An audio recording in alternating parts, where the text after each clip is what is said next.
Well, the largest UFO investigation ever funded by the U.S. government was carried out in total secrecy, and it happened right here in Las Vegas. And while most of the reports produced by the program are still classified, the scientist who managed the program is spilling some of what he knows. Dr. James Lacatski worked for the DIA, or Defense Intelligence Agency, and says the goal of the program was to figure out UFO technology and to one day build our own. He spoke exclusively with 8 News Now Chief Investigator George Knapp. George now joining us live in studio. Yeah, we're a big racing town now, right? Formula One, NASCAR, etc. But Las Vegas is known now as a racing town, but the most important race, perhaps on the planet, was headquartered right here. It was a race to see which nation would be the first to crack the code and replicate the propulsion system of these mysterious machines seen for decades in our skies and oceans. The race is real, and it's still underway.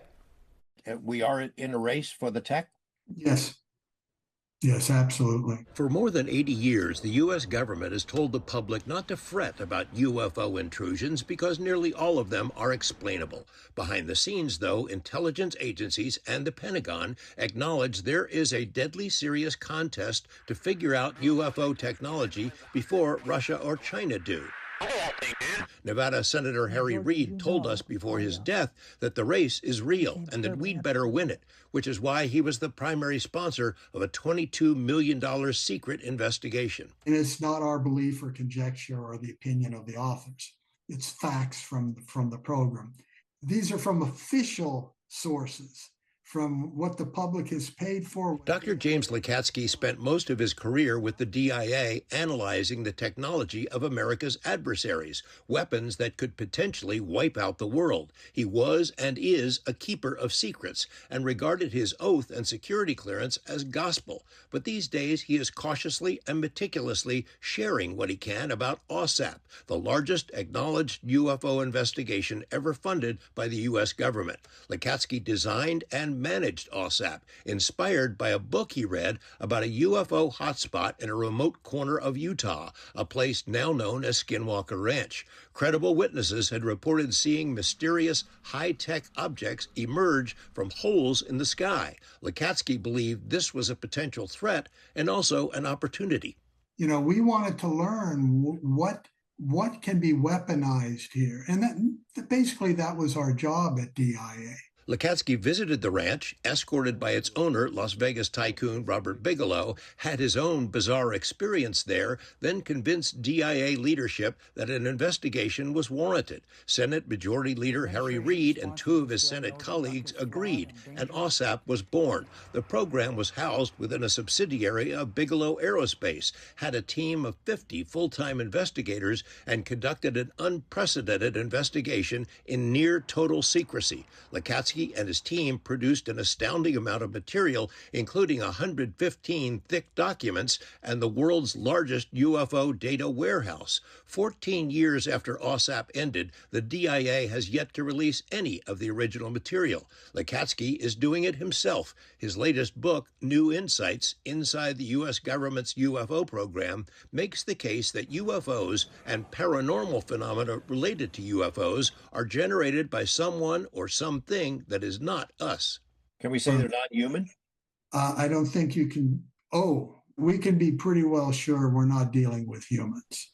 The material in the book is from government files, compiled by government personnel in a government-funded program. It may not count as official disclosure, but it's in the same ballpark. New Insights includes remarkable UFO incidents, cases in which airline pilots were followed by huge unknown craft which changed shapes while in the air, eyewitnesses who experienced inexplicable physiological changes after their close encounters, others who suffered major medical consequences, outbreaks of bizarre paranormal phenomena, and entities in the homes of dozens of people who had earlier seen orbs, triangles, or other weird craft. Newly unveiled events from in and around the Utah ranch are the stuff of nightmares, including creature sightings, macabre animal mutilations, and even an incident from the oddities known as the Men in Black. Lacatski flat out admits the government has in its possession at least one recovered craft of unknown origin, a flying machine with no wings, no engine, no fuel tanks.